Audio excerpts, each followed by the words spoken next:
Hello friends, स्वागत है एक बार फिर आपके अपने डिजिटल प्लेटफॉर्म पर। तो साथियों, क्या हालचाल है।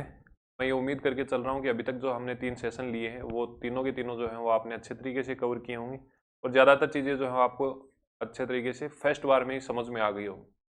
एक या दो बार रिविज़न आप कर लोगे उसका, तो मैं ये मान के चल रहा हूँ कि फिर वहाँ से आपको कोई दिक्कत आने वाली नहीं है। ठीक है।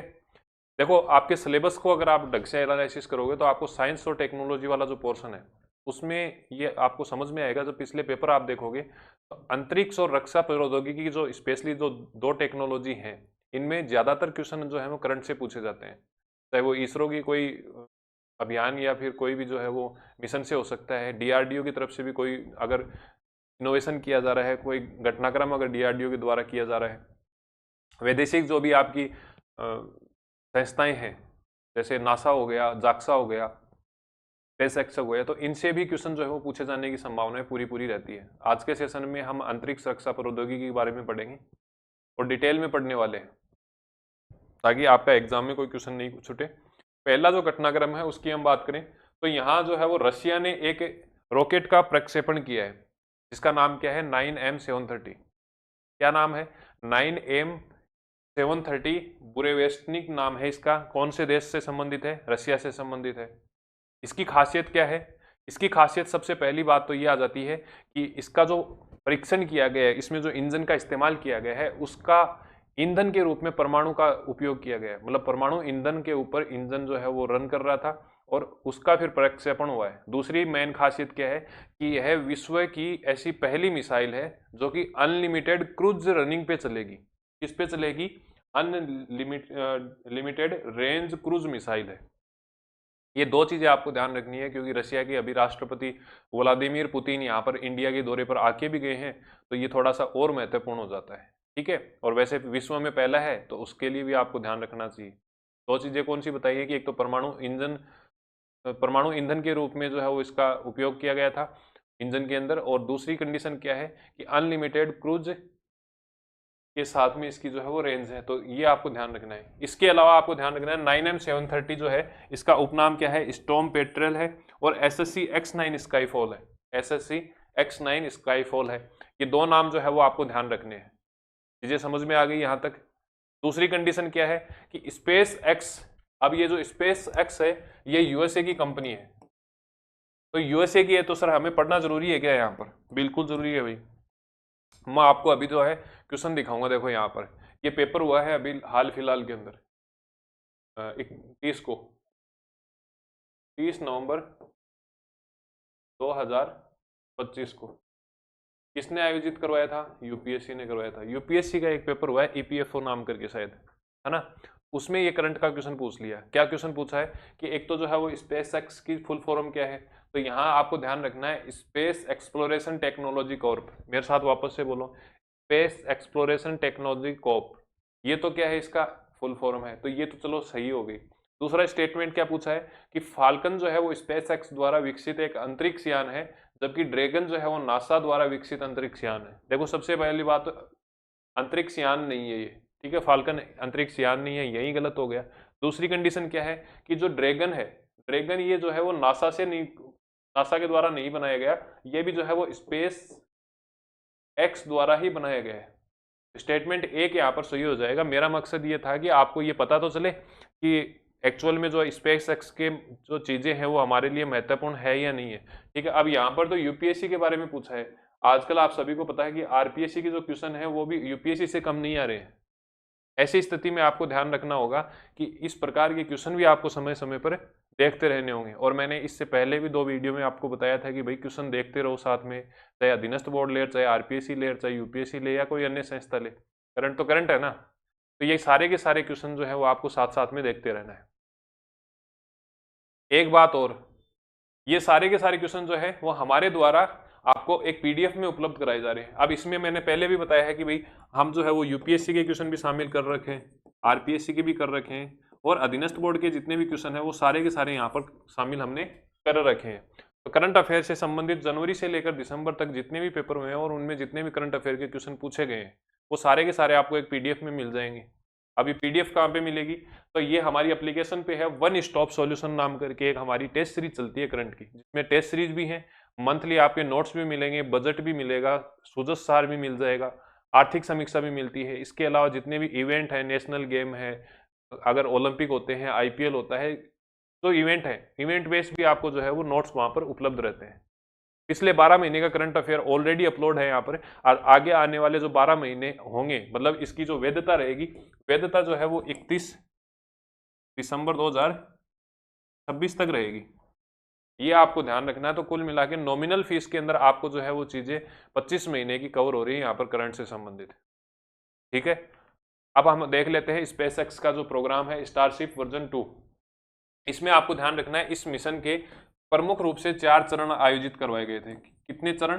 4 चरण आयोजित करवाए गए, जिसमें पहला कौन सा है? बूस्टर लैंडिंग का है। बूस्टर लैंडिंग का मतलब है जो ये नीचे वाला जो भाग है ना, इसको छोड़ना है वापस नीचे। ऐसी स्थिति में क्या कहा गया है कि निचले चरण का मतलब सुपर हेवी बूस्टर ने अलग होकर मैक्सिको की खाड़ी में लैंड किया है। तो ये एरिया कहाँ गया है? मैक्सिको की खाड़ी में गया है। स्टारशिप की जो लैंडिंग है, मतलब जो मेन आपका जो उपकरण था, उसकी जो लैंडिंग है वो कहाँ हुई है? हिंद महासागर में हुई है। कहाँ हुई है? हिंद महासागर में हुई। तो मतलब ये तो गया है मैक्सिको की खाड़ी, और ये कहाँ गया है? हिंद महासागर में गया है। यहां तक चीजें समझ में आई हैं। तीसरा चरण आपको ध्यान रखना है कि इस सैटेलाइट ने सिम्युलेटर को अंतरिक्ष में सफलतापूर्वक तैनात किया है। जिन लोगों को सिम्युलेटर नहीं पता, उसका मतलब ये है कि आभासी कोई भी उपकरण हो सकता है। जैसे अगर आप गाड़ी सीखने जाओगे ना, तो वहां पर आपको एक सिम्युलेटर में बैठाया जाएगा। सिम्युलेटर मतलब वहां एक एक केबिन सा बनाया जाएगा जो आपको यूं एहसास करवाएगा कि यार ये गाड़ी है। जैसे से अपन ड्राइविंग सीट पे बैठे हैं, वहाँ गियर भी होगा, क्लच भी होगा, ब्रेक भी होगा, एक स्क्रीन चलेगी, आपको लगेगा कि मैं गाड़ी की विंडशील्ड ही देख रहा हूँ सामने से। ये आभासी अनुभव करवाने के लिए कौन सा काम लेते हैं? सिमुलेटर का काम लेते हैं। तो इसने क्या किया है? उस सिमुलेटर का जो है वो सफल परीक्षण किया है। मतलब जो टेस्टिंग हम करना चाह रहे थे वो पूरे तरीके से खरा उतरा है। और फिर क्या हुआ है कि रैप्टर इंजन का रीलाइट किया, मतलब बार बार में इंजन को स्टार्ट करना, बंद करना, वो सारी प्रोसेस यहाँ पर रही है। तो आपको ध्यान रखना है कि स्टारशिप वर्जन 2 जो है वो किसका है? स्पेसएक्स कंपनी का है। ये कहाँ की है? तो ये आपको मैंने अभी बताया है कि भैया यूएसए की है। फुल फॉर्म अगर आपसे पूछे कि फुल फॉर्म क्या है, तो आपको ध्यान रखना है स्पेस एक्सप्लोरेशन टेक्नोलॉजी कॉर्प। ये क्या है? इसकी फुल फॉर्म है। आ गई बात समझ में? फिर आपको ध्यान रखना है कि भैया दक्षिणी कोरिया जो है, दक्षिणी कोरिया ने ये कहा कि अगर अमेरिका इस हिसाब से अगर कर रही है ना, अगर रशिया इस हिसाब से कर रहा है, तो अब हम अगली मिसाइल जो होगी उसकी लैंडिंग सड़क पे ही करवा देंगे। कहाँ करवा देंगे? सड़क पे करवा देंगे। और उस मिसाइल का नाम क्या है? तो उसका नाम है ह्यूनमू 5। क्या नाम है? ह्यूनमू 5 नाम है। आ गई बात समझ में? यहाँ तक चीजें समझ में आई या नहीं आई? अभी तक हमने 3 इवेंट पढ़े हैं, जिसमें एक रशिया की हमने 730 वाली जो मिसाइल है वो पढ़ ली है। इसके बाद में स्टारलिंक सेकंड पढ़ा है।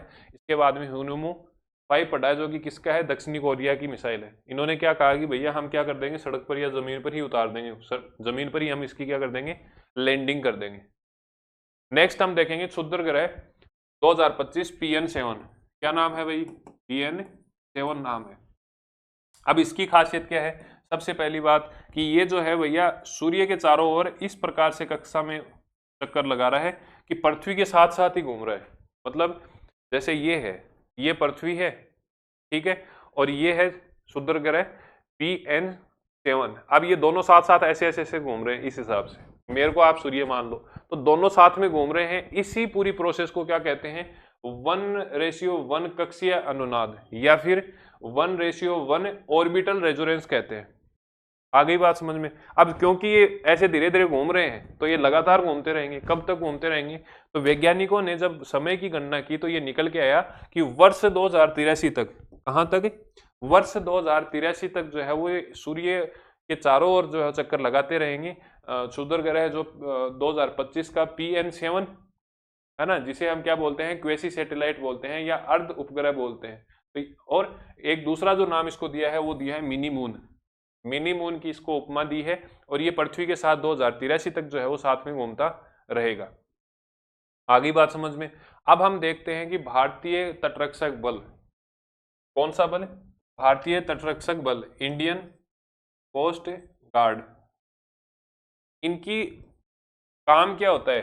देखो कोस्ट गार्ड का काम क्या होता है, जनरली गश्तिंग का काम होता है, मतलब जो हमारी जो समुद्री सीमा है उसके अंदर कोई घुसपैठिया नहीं आ जाए, उसके अंदर कोई बाहरी व्यक्ति नहीं आ जाए और बिना अनुमति के नहीं आ जाए, उसके लिए क्या करते हैं ये गार्ड जो है वो गश्ती करते रहते हैं। इसी काम के लिए अब क्या किया है, दो नए पोत या दो जो नई जहाज इन्हें आपने इंडिया जो है वो जलावतरण करी, ठीक है। इसका नाम किसने किया है, तो Goa shipyard limited, GSL, GSL ने जो है इसका निर्माण किया है। इनका नाम क्या है, तो ध्यान रखना अजीत है और अपराजित है, अजीत और अपराजित, आईसीजीएस दोनों का वैसे नाम हो गया, तो ध्यान रखना एक तो आईसीजीएस अजीत और एक अपराजित, ये दोनों आपको ध्यान रखना है, ठीक है। तो ये आप क्या करोगे, ध्यान रखोगे कि अजीत है और एक अपराजित है, दोनों को किस लिए काम में लिया गया है, कि गश्त के लिए काम में लिया जाएगा। इनकी स्पीड बहुत फास्ट है। आज हम जहाजों की बहुत ज्यादा बात करेंगे तो आपको नाम का जरूर ध्यान रखना है, इधर उधर मिक्स मत कर देना। ये गश्ती पोत हैं, इनका नाम अजीत है और अपराजित है। इसका निर्माणकर्ता कौन है, तो ध्यान रखना गोवा शिपयार्ड लिमिटेड, जीएसएल, ठीक है। इसके बारे में अगर और जानना चाहो तो ध्यान रखना, ये जो है ये अपनी श्रृंखला का एक तो 7वां है और एक 8वां है। अजीत तो कौन सा है, 7वां है, और अपराजित जो है वो कौन सा है, 8वां है, ठीक है। ये कौन सा है, 7th है, और ये कौन सा है, 8th है, ठीक है। इसके अलावा अगर आप देखो तो बेसिक सी चीजें हैं कि 52 मीटर लंबा है, 320 टन जो है वो वेटेज है इसका, और श्रीमती मंजू शर्मा ने गश्ती पोतों का क्या किया है, जलावतरण किया है। आगे बात समझ में। फिर हम नेक्स्ट देखते हैं आईएनएस माहे। आईएनएस माहे है, ये इंपॉर्टेंट आप लगा लेना, क्यों, क्योंकि इसका जो डिजाइन है वो किसने किया है, कोचीन शिपयार्ड लिमिटेड ने किया है, जीएसएल ने किया है। अच्छा मेरे को एक बात बताओ, जब हम नेशनल वाला पढ़ रहे थे उसमें मैंने आपको बताया था कि एक ऐसी शिपयार्ड लिमिटेड कंपनी है जिसको मिनी रत्न का दर्जा दिया है। कमेंट बॉक्स में आपको जरूर लिखना है कि उसका नाम क्या है। शिपयार्ड लिमिटेड थी जिसे मिनी रत्न का दर्जा दिया गया था। ये मैंने बताया कि श्रेणी 1 के अंदर दिया गया था। 2 श्रेणियां होती है मिनी रत्न के अंदर, एक तो श्रेणी प्रथम और एक श्रेणी द्वितीय। तो आपको ये ध्यान रखना है कि श्रेणी प्रथम के अंदर किस शिपयार्ड लिमिटेड कंपनी को जो है वो मिनी रत्न का दर्जा दिया गया है। अब मैंने आपको बताया आईएनएस माहे जो है उसका डिजाइन किसने बनाया है, उसका निर्माणकर्ता कौन है, तो ध्यान रखना सीएसएल मतलब Cochin shipyard limited. Cochin shipyard limited जो है वो इसके क्या हो जाएंगे, निर्माण करता है, डिजाइन करता हो जाएंगे। इसके अलावा आपको ध्यान रखना है कि यह जो है वो कोचीन द्वारा निर्मित anti submarine warfare shallow water का पहला पोत है। इंपॉर्टेंट लगा लेना, अपनी श्रेणी का ध्यान रखना, और श्रेणी कौन सी है, anti submarine warfare shallow water craft की, ठीक है। इस श्रेणी का इनका जो है वो कौन सा स्थान है या कौन सा पोत है, पहला है। और अगर हम अजीत और पराजित की बात करें तो अजीत और पराजित जो है वो कौन से हैं, 7वें और 8वें हैं, ठीक है। आईएनएस माहे कौन सा है, तो आईएनएस माहे जो है वो अपनी श्रेणी का प्रथम पोत है। श्रेणी कौन सी है, तो anti submarine warfare shallow water craft है, ठीक है। इसके अलावा इसमें लगभग 80% इक्विपमेंट या तकनीक जो है वो भारतीय या स्वदेशी रूप से इस्तेमाल की गई है। और क्या खासियत है, तो इसमें ध्यान रखना टॉर्पीडो का इस्तेमाल हुआ है। इसके अलावा ध्यान रखना रॉकेट रोधी उन्नत तकनीक का, उन्नत रेडार का इस्तेमाल हुआ है, और सोनार से लेस है, मतलब जो रेडार की जो टेक्निक है वो सभी लेटेस्ट इस्तेमाल हुई है, और लगभग 80% तकनीक उपकरण जो है वो भारत के हैं, स्वदेशी हैं। आगे बात फिर है आईसीजीएस अक्सर। आईसीजीएस अक्सर जो है ये अपने श्रेणी का द्वितीय पोत है। कौन सा पोत है, तो ध्यान रखना 8 टोटल पोत होंगे इस श्रेणी के अंदर, और इस श्रेणी को क्या बोलेंगे, अदम्य श्रेणी। अदम्य श्रेणी का दूसरा पोत है, ये आपको ध्यान रखना है यहां पर, ये क्या है, अदम्य श्रेणी का है।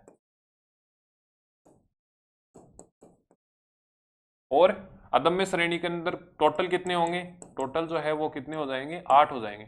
और ये कौन सा है, तो आपको ध्यान रखना है ये कौन सा है, सेकंड है, क्योंकि ऐसे क्वेश्चन पूछे जाने लग गए। अब आप सभी को पता है अभी नीलगिरी और हिमगिरी वाला क्वेश्चन आया था, स्टेटमेंट फॉर्म में आया था, वो शायद पीएसआई टेलीकॉम में ही आया होगा मेरे जहां तक ध्यान में। तो क्वेश्चन जो है वो आप जब देखोगे तो आपको पता चलेगा कि ये लाइन भी आपके लिए इतनी इंपॉर्टेंट है। ठीक है। तो इस पोत को भी जो है वो GSL मतलब गोवा शिपयार्ड लिमिटेड ने किया है। और इसका ध्यान रखना है, इसके अंदर जो तकनीक का इस्तेमाल किया है उसमें आपको ध्यान रखना है कि एकीकृत ब्रिज सिस्टम, एकीकृत ब्रिज सिस्टम या फिर हम बोले इंटीग्रेटेड ब्रिज सिस्टम का जो है वो इसमें इस्तेमाल किया गया है। इंटीग्रेटेड ब्रिज सिस्टम का इस्तेमाल किया गया है, IBS का इसमें इस्तेमाल किया गया है। इसके साथ साथ में आपको ध्यान रखना है कि CPP मतलब कंट्रोल्ड पिच प्रोपेलर लेंस का इसमें इस्तेमाल जो है वो किया गया है। ये जितने भी पोत हम यहाँ पर बात कर रहे हैं ये महत्वपूर्ण है। अभी तक हमने अजीत पढ़ा है, अभी तक हमने अपराजित पढ़ा है, उसके बाद में माहे पढ़ा है। माहे में मैंने आपको बताया कि अपनी श्रेणी कौन सी, anti submarine warfare shallow water श्रेणी जो है उसमें यह प्रथम पोत है। उसके बाद में हम बात करें कि भैया इसमें 80% जो है वो स्वदेशी तकनीक का इस्तेमाल हुआ है। आगे आपको ध्यान रखना है अक्सर जो है वो अदम्य श्रेणी का है, अक्सर अदम्य, ये अक्सर हो गया और ये जो है वो अदम्य हो गया, ऐसे ए को मिला दो तो अक्सर जो है वो अदम्य श्रेणी का है। अदम्य श्रेणी के अंदर कुल 8 पोत हैं जो लॉन्च होने हैं टोटल, और इनमें 8 में से ये कौन सा है, सेकंड है। कौन सा है, सेकंड है। ठीक है। फिर आपको ध्यान रखना है पनडुब्बी रोधी युद्ध सेलो वाटरक्राफ्ट है मगदाला। मगदाला का वैसे नाम क्या है, BY582, BY582। ठीक है। मगदाला जो है अपनी श्रेणी का दूसरा है, पहला जो था इसका अर्नाला था, अर्नाला मगदाला नाम से मैच हो रहे हैं ना। अर्नाला जो है वो मई के अंदर लॉन्च हुआ था। अर्नाला कौन सा हुआ था, मई के अंदर जो है वो लॉन्च हुआ था। इसे जो है वो कोचिन शिपयार्ड द्वारा बनाया गया है। सेम वही है कि 80% इसके अंदर क्या है, स्वदेशी तकनीक के माध्यम से जो है इसमें इस्तेमाल किया गया है। तकनीकी क्षमता की अगर हम बात करें तो सेंसर अच्छे लगे हैं, सोनार लगे हैं, टॉर्पीडो और रॉकेट जैसी हथियार जो है प्रणाली इसमें लगाई गई है। ठीक है। तो ये चीजें आपको यहाँ पर ध्यान रखनी है। नाम ये नंबरिंग ध्यान रख लेना कि BY582। ठीक है। तो ये चीजें आपको ध्यान रखनी है। 528 कौन सा है, 528।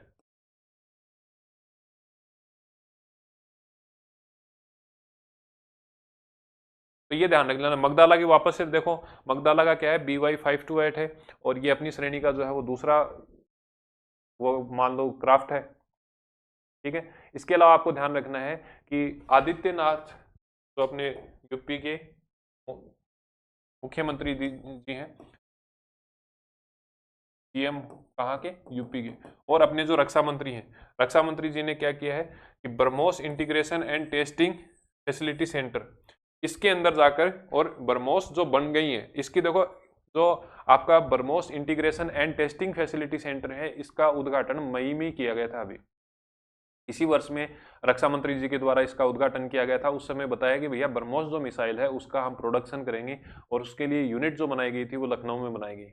अब आपको एक ध्यान रखना है, ब्रह्मोस जो है कौन सी मिसाइल है, ब्रह्मोस जो मिसाइल है इसके बारे में आपको ध्यान रखना है कि ये रशिया और भारत दोनों तरफ से मिलकर बनाई जा रही है। रशिया की तरफ से तो जो है मशीनोस्ट्रोनिया नाम करके एक कंपनी है वो बना रही है, और अपना DRDO है, ये सुपरसोनिक मिसाइल है। आपको ये ध्यान रखना है स्पीड बहुत शानदार होती है। ब्रह्मोस जो नाम है वो आपको ध्यान रखना है इसका कि ब्रह्मोस जो है वो ब्रह्मपुत्र और मॉस्को, ये दो नदियां हैं जो, ये तो है रशिया की नदी और ये जो है आपको पता ही है भारत की नदी है। इन दोनों के नाम से मिलकर क्या बना है, ब्रह्मोस मिसाइल बनी है। और ब्रह्मोस आप सभी को पता है ऑपरेशन सिंदूर में कितनी क्या काम आई थी। तो आपको ध्यान रखना है ब्रह्मोस मिसाइल जो है इसमें आपको ये ध्यान रखना है कि रूस और इंडिया की सहभागिता से बन रही है। हाल फिलहाल में इसका प्रोडक्शन इस हिसाब से हम कर रहे हैं कि अब इसको एक्सपोर्ट भी कर सके। 2 देश ऐसे हैं जिनको हम एक्सपोर्ट कर चुके हैं। तो इसमें आपको ध्यान रखना है इंडोनेशिया और वियतनाम ऐसे हैं जिनको हम एक्सपोर्ट करने के लिए कॉन्ट्रैक्ट कर चुके हैं। कितने हजार करोड़ का है, 4000 करोड़ रुपए का अनुबंध हमने किया है। कितने हजार करोड़ का किया है, 4000 करोड़ का किया है। किस किस को किया है, तो इंडोनेशिया को किया है और वियतनाम को किया है। ठीक है। अब यहाँ पर क्या कहा गया है कि यहाँ पर ये है कि भैया ब्रह्मोस जो है उसकी पहली खेप को संयुक्त रूप से हरी झंडी दे दी है, मतलब पहली बार जो है यहाँ से प्रोडक्शन स्टार्ट हो गया है। और ये मैंने आपको बता ही दिया कि BrahMos integration and testing facility centre है, इसका उद्घाटन जो है वो मई के अंदर मई 2025 में इसका उद्घाटन किया गया था, लखनऊ में किया गया है। और लागत जो है इसकी 200 करोड़ रुपए है, 380 करोड़ रुपए तक की लागत से बनेगा। 200 एकड़ की जमीन है इसके अंदर, ठीक है।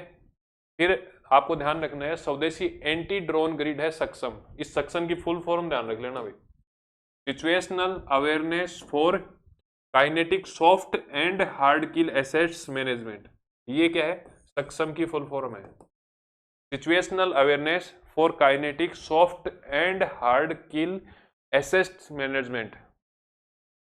वापस से बोलो, situational awareness for kinetic soft and hard kill assets management. आ गई बात समझ में। इसका इस्तेमाल क्यों किया जाएगा, आजकल क्या हो रहा है, मैंने पहले भी बताया आपको कि अब जो लड़ाइयाँ होंगी ना वो केवल और केवल हवा में होंगी, या हवाई जो सेना है, एयरफोर्स है, या मिसाइल्स जो है उनके माध्यम से होगी। अब पहले तो जैसे नहीं होंगे कि बंदूक मार दी, चक्कू मार दी, घोड़ा मार दी, अब कौन चलेगा, अब मिसाइल लागेंगी डायरेक्ट। आ रही है बात समझ में। तो ये आप ध्यान रखना, सक्षम जो है इसकी फुल फॉर्म हो गई। इसको ध्यान रखना, भारतीय सेना ने दुश्मनों के ड्रोनों को रोकने के लिए एक नई स्वदेशी ड्रोन रोधी ग्रिड बनाई है जिसका नाम क्या है, सक्षम है। ये आप देख सकते हो यहाँ से, ये सेंसर के माध्यम से उनको ट्रैक करेगा, ट्रेस करेगा, और उसके बाद में उन पे जो फायरिंग वगैरह कर करा के उसको खत्म कर देगा। दूसरी कंडीशन क्या है, इसका विकास जो है वो आपको ध्यान रखना है इंडियन आर्मी ने किया है, और इसके साथ साथ BEL Bharat electronics limited BEL ने किया है। तो भारतीय सेना और BEL भारतीय इलेक्ट्रॉनिक्स लिमिटेड गाजियाबाद द्वारा जो है इसका विकास किया गया। काम किसको आएगी, भारतीय सेना को आएगी। कार्य क्या है कि भैया शत्रु के जो ड्रोन है उनको तुरंत क्या किया जाएगा, डिस्पोज कर दिया जाएगा। और इसकी जो रेडियस है उस रेडियस में आपको ध्यान रखना है कि लगभग 3000 मीटर या फिर 10,000 फीट, इतने क्षेत्र को ये क्या करेगा, कवर करेगा। आगे बात समझ में। फिर हमने जो है वो एक विदेश से मशीन गन जो है, मशीन गन या मान लो हथियार मान लो, तो ये हथियार जो है वो इंपोर्ट कराया था। ये आपको दिख रहा है यहाँ पर, इसका नाम क्या है, तो इसका नाम क्या है 716 असॉल्ट राइफल, 716 असॉल्ट राइफल थी। हमने इतना भाग ही, केवल इतना भाग जो है वो इंपोर्ट कराया था, मतलब बंदूक ही ना, या आप इंपोर्ट करवा ली।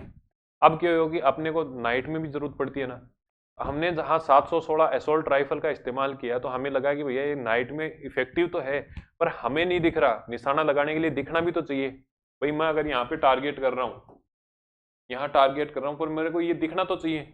इसलिए क्या किया है कि एक कानपुर की कंपनी है MKU लिमिटेड,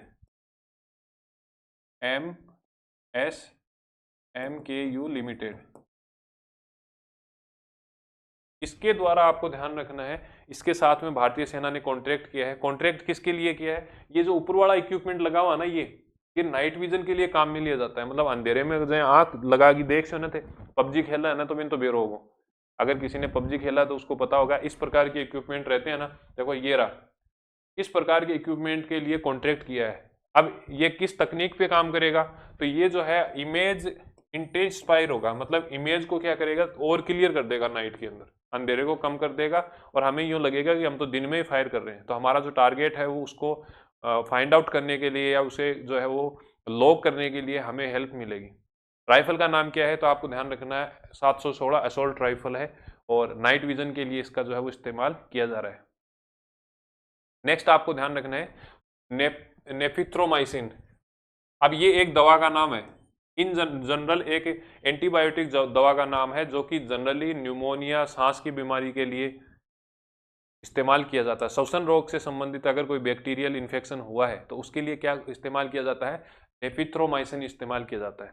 भारत ने क्या किया है, भारत ने पहली बार स्वदेशी तकनीक के आधार पर और अपनी तरफ से जो वैज्ञानिक काम कर रहे हैं उन्होंने क्या किया है कि एक एंटीबायोटिक इसी प्रकार की डेवलप की है। आ गई बात समझ में। ये यहाँ पर दिख रही होगी रेड कलर की, येलो कलर की, तो ध्यान रखना नेफिथ्रोमाइसिन जो है इसकी खोज की है, पहली बार भारत में बनाई है। अभी तक हम जितने भी इस्तेमाल कर रहे थे वो विदेशों की तकनीक थी, विदेशों के पेटेंट थे, अब भारत ने अपनी तरफ से किया है। और अब एक चीज ध्यान रखना है, यह जो है ये कैंसर रोगी, मतलब जिसको सांस की बीमारी है, वो साथ साथ में कैंसर का रोगी है या फिर मधुमेह वाला है, डायबिटीज वाला है, उन लोगों के लिए काफी बेहतरीन रहेगी, उनके लिए क्या रहेगी, बेहतरीन रहेगी। आगे बात समझ में। मतलब पहले से एक शरीर कमजोर जिनका है, अब शरीर कमजोर कैसे होगा, या तो आपको शुगर हो जाएगी, शुगर का मतलब डायबिटीज होगी, मधुमेह होगा, या फिर आपको कैंसर वगैरह है, तो वहाँ आपके जो फेफड़े हैं वो अगर एक बार इन्फेक्टेड हो गए तो फिर कड़ेश ही है। ऐसी स्थिति में क्या होगा, ऐसी स्थिति में जो हमारा नेफिथ्रोमाइसिन है, मतलब जो स्वदेशी तकनीक है, जिसे हम मिकनाफ के नाम से बाजार में उतारेंगे, उसका नाम क्या रखा जाएगा, प्रोडक्ट का मिकनाफ रखा जाएगा।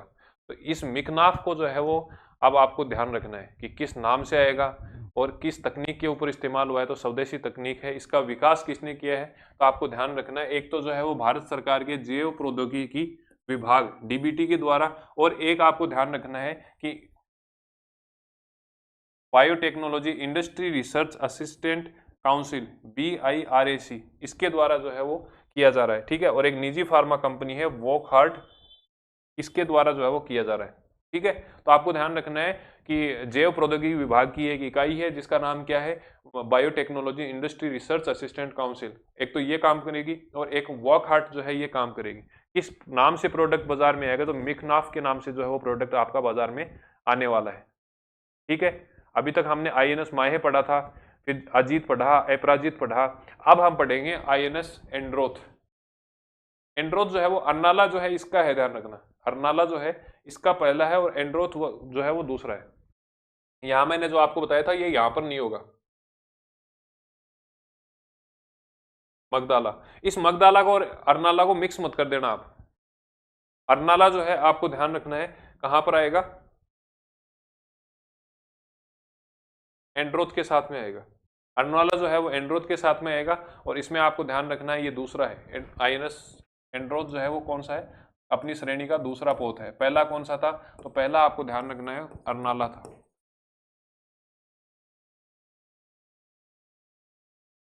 ठीक है। तो इसको थोड़ा सा करेक्शन कर लेना, अपन ने उसमें मगदाला के अंदर कर लिया था, ये है उसका, ठीक है। इसमें वही ये सेम 80% है। और कोलकाता स्थित garden rich shipyard GRSP garden rich ship builders and engineers द्वारा जो है वो ये प्रोडक्ट है, इसको बनाया गया है। तो ये चीज आप ध्यान में यहाँ पर रखना है। अपनी श्रेणी की पनडुब्बी में ये उथले जल पोत श्रृंखला का दूसरा पोत है। पहला कौन सा था, अर्नाला था, जिसे 18 जून 2025 को भारतीय नौसेना के अंदर शामिल किया गया था। अगर इसकी बात करें तो इसमें एक चीज और ध्यान रखना है आपको नौसेना के अंदर की, एक तो है आपका अभय और एक है T-82। ये दोनों ही ध्यान रखना कि लंबे दशकों से, मतलब लगभग 30 साल से जो है वो भारतीय नौसेना के अंदर दोनों पोत काम कर रहे थे। एक तो ये दिख रहा है आपको और एक जो है वो ये दिख रहा है। तो इसमें आपको ध्यान रखना है कि एक तो पोत है अभय भारतीय नौसेना का, एक है T-82। इन दोनों को क्या कर दिया है, रिटायर कर दिया। कब किया, अक्टूबर महीने में किया। इसके अलावा आपको ध्यान रखना है DRDO द्वारा लगभग 32,000 फीट के ऊंचाई से पैराशूट प्रणाली का जो है वो सैन्य परीक्षण किया है। और लड़ाकू, मतलब जब लड़ाई हो रहे हो तब हम क्या कर सकते हो, 32,000 फीट से कूद जाए तो हमारा जो है वो पूरा जो सैनिक वगैरह है वो सेफ रहे, लैंडिंग अच्छी हो, उसके लिए हमने क्या किया है, पैराशूट का जो है वो प्रशिक्षण किया है। और इसमें आपको ध्यान रखना है ऊंचाई कितनी थी, 32,000 थी। और किसने किया है, DRDO ने किया है। आ गई बात समझ में। के बाद आपको ध्यान रखना है कि एक इक्सक नाम करके भी जो है वो पोत था, जिसे कोच्चि के अंदर तैयार किया गया है। अपनी श्रेणी का ये कौन सा है, तीसरा है। और इसके साथ साथ आपको ध्यान रखना है इक्सक जो है उसका अर्थ क्या होता है, गाइड होता है। बस यही चीज ध्यान रख लेना, बाकी तो वो सेम ही है कि अत्याधुनिक टेक्निक थी, वो सारी चीजें हैं। परंतु अगर आपको स्टेटमेंट फॉर्म में कहीं पूछे तो ये ध्यान रखना है कि स्वदेशी रूप से निर्मित सर्वेक्षण पोत है जिसका नाम इक्सक है और कोच्चि में बनाया गया है, तीसरे प्रकार का है। और इक्सक नाम का मतलब क्या होता है, गाइड। अब ये इंपॉर्टेंट है, TIAL ये धातु जो है वो IIT जोधपुर द्वारा बनाई गई है। किसके द्वारा बनाई गई है, IIT जोधपुर के द्वारा बनाई गई। होता क्या था, ये धातु पहले भी बनती थी, मिश्र धातु है, जिसे हम क्या करते थे, टाइटेनियम और एल्यूमिनियम मुख्य कंटेंट ये होते थे, और प्लस हम इसमें बोरोन डाल देते थे। अब जैसे ही बोरोन डालेंगे तो होता क्या है, ये क्षणभंगुर या मतलब ऐसे गिरते ही टूट जाता था। अब इसमें क्या किया है, अब इसमें कुछ सुधार किया है, बोरोन को हटाया है और बोरोन की अनुपस्थिति में वापस से इसको बनाया है। होगा क्या, इसमें जो है वो मिश्र धातु होगी, जो कि एरोस्पेस मतलब स्पेस के लिए जो इक्विपमेंट होते हैं वहां पर जो हवाई जहाज वगैरह बनाई जाती हैं, और रक्षा क्षेत्र के अंदर इसका उपयोग किया जाएगा। अब इसमें क्या ध्यान रखना है कि एक तो तापमान अगर बढ़ गया ना, तो तापमान पर भी जो है वो ऑक्सीकरण का प्रतिरोधन करेगा, मतलब ऑक्सीकरण नहीं होगा, क्षरण नहीं होगा। इसके अलावा ध्यान रखना है कि इसमें एक तो आपका नियोबियम हो गया, मोलिब्डेनम हो गया, टेल्टम हो गया, टंगस्टन है, वेनाडियम है, ये धातु इसमें इस्तेमाल की गई है। अगर रखो तो ठीक है, एक बार देख लेना, है ना। और इसके साथ साथ आपको क्या ध्यान रखना है कि मिश्र धातु पहले भी बन रही थी, पर अब क्या हुआ है, बोरोन को हटा दिया है, तो ये एक तो हो गई लचीली, और लचीली होने के साथ साथ में जो है वो थोड़ा सा का क्षण भंगुरता जो है वो कम हो गई है। मतलब ऐसा नहीं है कि गिरा और गिरते ही टूट गया। ठीक है, तो ये चीजें आपको ध्यान रखनी है। कुछ ऑपरेशन हैं, कुछ अभियान है, वो देख लेते हैं। सबसे पहले हम जेमेक्स, जेमेक्स जो है वो जापान के साथ में हमने किया है, जेमेक्स 25। और ध्यान रखना इसकी जो आयोजन हुआ है वो योकोसुका जापान के अंदर हुआ है। कहाँ हुआ है? योकोसुका जापान के अंदर हुआ है। जेमेक्स जो है वो किसके किसके दरमियान किया गया है? तो भारत है, और भारत के साथ साथ में जापान है। ठीक है, उसके बाद में ध्यान रखना है कि जापान के साथ में अन्य कौन कौन से अभियान है जो किए जाते हैं। एक तो मालाबार हो गया, एक आपका जो है वो धर्म गार्जियन हो गया। कौन सा हो गया? धर्म गार्जियन। और एक हो गया वीर गार्जियन। वीर गार्जियन, धर्म गार्जियन और मालाबार, ये तीनों जो अभियान है वो किसके साथ किए जाते हैं? जापान और भारत के साथ में द्विपक्षीय अभ्यास है। अभी कौन सा हुआ है? तो ध्यान रखना जेमेक्स हुआ है। कहां पर हुआ है? तो कहां पर हुआ है? योकोसुका जापान के अंदर हुआ है। ठीक है, फिर है अभ्यास कोकण। कोकण 2025 जो है वो भारत और ब्रिटेन की नौसेना के बीच में हुआ है। कहाँ हुआ है? तो ये ध्यान रखना है आपको कि भारत के पश्चिमी घाट पे कोकण जो घाट है उस घाट पे हुआ, तो इसको नाम भी क्या दे दिया है? कोकण घाट दे दिया है। किसके मध्य हुआ है? भारत और ब्रिटेन के मध्य हुआ है। अभी तक हमने दो अभियान पढ़े हैं। जेमेक्स जो है वो जापान के साथ में है। कहाँ है? तो जो आपका योकोसुका है जापान के अंदर है। उसके साथ साथ आपको ध्यान रखना है कोकण जो अभियान है वो भारत और ब्रिटेन की नौसेना के मध्य है। आ गई बात समझ में? फिर हम बात करते हैं पांचवा समुद्र शक्ति अभियान जो है वो भारत और इंडोनेशिया के मध्य हुआ है। स्थान की अगर हम बात करें तो विशाखापट्टनम आंध्र प्रदेश में है, 14 से 17 अक्टूबर को है। तो 14 से 17 अक्टूबर को पांचवा, इंपॉर्टेंट ध्यान रखना, ये नंबरिंग ध्यान रखा करो आप। पांचवा समुद्र शक्ति अभियान हुआ है। और कब हुआ था? 14 से 17 अक्टूबर को हुआ था, विशाखापट्टनम में हुआ था, आंध्र प्रदेश में हुआ था। नाम क्या था? तो भारत का जो और इंडोनेशिया के मध्य हुआ उसका नाम क्या है? समुद्र शक्ति है। फिर हम देख लेते हैं ऑस्ट्रा हिंद। तो ऑस्ट्रेलिया हो गया और हिंद का जो है वो हिंदुस्तान हो गया। कौन सा है? चौथा संस्करण है। समुद्र शक्ति तो कौन सा है? पांचवा है। ठीक है, समुद्र शक्ति को आप देख लो, इस हिसाब से देख लो, ये तीन हो गए और ये इधर जो है आधा छोड़ दो बीच में, तो ये जो हो गए पांच, तो पांचवा हो गया। ऑस्ट्रा हिंद जो है उसका चौथा हो गया, चौथा संस्करण है। इसका आयोजन जो है वो पर्थ ऑस्ट्रेलिया के अंदर किया गया है। कौन कौन से देशों ने भाग लिया? ऑस्ट्रेलिया ने लिया और भारत ने लिया। ठीक है, उसके बाद में इन रोकन का प्रथम संस्करण हुआ है। इंपॉर्टेंट है, लगा लेना, एग्जाम में आ सकता है। इन रोकन जो है वो कौन कौन से देशों के मध्य हुआ है? तो ध्यान रखना भारत में और दक्षिणी कोरिया के अंदर हुआ है। भारत और दक्षिणी कोरिया के अंदर हुआ है। इसकी जो स्थान बात करें तो ये दक्षिणी कोरिया के अंदर ही इसका आयोजन किया गया है, बुसान शहर के अंदर। कहाँ आयोजित किया है? बुसान शहर के अंदर किया गया है। और भारत की तरफ से INS हार्दरी जो है वो इसने भाग लिया है। ठीक है, इसको दो चरणों के अंदर आयोजित किया गया था, जिसमें पहला चरण समुद्री का होगा और दूसरा जो है वो बंदरगाह के ऊपर आयोजन किया जाएगा। तो अभी तक हमने 5 अभ्यास आपके पढ़े हैं, जिसमें से सबसे पहले की अगर हम बात करें तो आपको ध्यान रखना है जेमेक्स भारत और जापान का है, और योकोसुका जापान के अंदर है। मालाबार, वीर गार्जियन और धर्म गार्जियन जो है इसके अन्य साथ में हम द्विपक्षीय अभ्यास करते हैं। कोकण जो है वो भारत और ब्रिटेन के मध्य है। फिर हम बात करते हैं समुद्र शक्ति, जो 5वां संस्करण है, ये भारत और इंडोनेशिया के मध्य है। विशाखापट्टनम आंध्र प्रदेश में किया गया था, 14 से लेकर 17 अक्टूबर को किया गया है। ठीक है, उसके बाद में चौथे ऑस्ट्रा हिंद की बात करते हैं। ऑस्ट्रा हिंद की अगर बात करें तो ऑस्ट्रेलिया और अपने भारत के मध्य है। कहाँ किया गया है? पर्थ के अंदर किया गया है। कहाँ किया गया? पर्थ के अंदर किया गया। इन रोकन जो है इसका प्रथम संस्करण था, दक्षिणी कोरिया के साथ किया गया है और दक्षिणी कोरिया के बुसान शहर के अंदर किया गया है। INS हादरी ने इसमें भाग लिया है। दो इसके चरण है, एक तो पहला तो हम समुद्र में करेंगे और फिर दूसरा जो है हम बंदरगाह के ऊपर आकर कर लेंगे। अंतिम जो है हम देख लेते हैं, तो ये है नेट पोलरेक्स। कौन सा है? नेट पोलरेक्स है। इसमें आपको ये ध्यान रखना कि भाई 32 तो देश हैं और 40 से अधिक पर्यवेक्षक हैं और 100 से अधिक राष्ट्रीय प्रतिनिधि हैं। इसका आयोजन भारतीय कोस्ट गार्ड बल, इंडियन कोस्ट गार्ड फोर्स, इसके द्वारा इसका जो है वो आयोजन भारत में किया गया है। आयोजन कहाँ किया गया है? भारत में। ठीक है, लगभग 32 देश, 40 से अधिक पर्यवेक्षक या सुपरवाइजर, और आपको ध्यान रखना है 100 से अधिक प्रतिनिधि जो है वो इसके अंदर शामिल हुए हैं। आगे बात समझ में? तो अभी तक जितने भी हमने अभियान पढ़े, अभ्यास पढ़े, वो देख लिया आपने। अब आपको ध्यान रखना है, ये पोर्शन आपको नेशनल वाले में ऐड करना है। आपकी पूंजी आपका अधिकार अभियान जो है, इसका शुभारंभ किसने किया? निर्मला सीतारमण ने किया। क्यों किया? देखो होता क्या है, जैसे मान लो कोई बुजुर्ग आदमी है, आपके परिवार में हो सकता है, मेरे परिवार में हो सकता है, उन्होंने एफडी करवा दी 5 लाख की, कोई भी XYZ आदमी है जिसने एफडी करवा दी और उसकी अचानक डेथ हो गई। अब घर वालों को पता नहीं था, या मान लो नॉमिनी को पता नहीं था, क्लेम नहीं हुआ, ऐसी स्थिति में क्या होगा कि वो 5 लाख रुपए तो बैंक के पास ही रह गए। और ऐसे अगर जिला स्तर की बात करें तो न जाने कितने व्यक्ति होंगे, समझ रहे हो? कोई लावारिस आदमी होते हैं, वो भी बैंक में रुपए डाल देते हैं रेंडमली। 10 लाख रुपए मान लो किसी ने खाते में डलवा दिए, उसकी डेथ हो गई और लोगों को पता ही नहीं है कि भी खाते में पड़े हैं या नहीं पड़े। ऐसी स्थिति में क्या हुआ है, ये अभियान चला गया है जिसका नाम क्या है? आपकी पूंजी आपका अधिकार, मतलब थारा रुपया ही तो थारो ही अधिकार है। शुभारंभ किसने किया है? तो निर्मला सीतारमण ने किया है। कब किया है? 4 अक्टूबर को किया है। कहां तक चलेगा? 3 महीने तक, मतलब आपका जो है वो अक्टूबर में चल जाएगा, नवंबर में चल जाएगा और दिसंबर में चला जाएगा। 3 महीने में हम जितना भी हमारे पास में ऐसा रुपया पड़ा है जिसका कोई धनी धोरी नहीं है, उनके परिजन को संपर्क करेंगे, उन लोगों को संपर्क करेंगे और आपको यूं कहेंगे कि भैया ये रुपया पड़ा है आपका, ले जाओ। कौन कौन सी संस्था इसमें है?